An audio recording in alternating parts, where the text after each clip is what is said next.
খুলে যেতে পারে, ক্রিম নরম।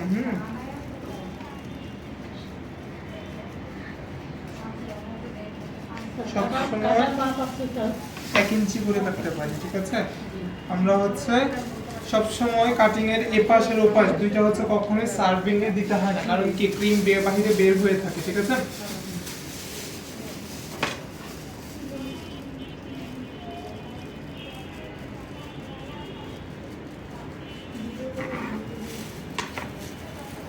ঠিক আছে রোদ, যদি এটা আমরা রাখতে পারতাম তাহলে কি ফুল সার্কেল এটা বোঝা যেত, ঠিক আছে।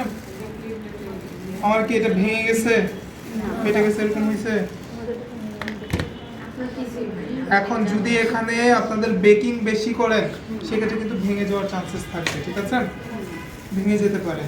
যদি বেকিং বেশি হয় তখন কি হার্ড হয়ে যাবে, স্বাভাবিক না। যদি বেশি শক্ত হয় তখন তো ফোল্ড করতে গেলে ভাঙবেই।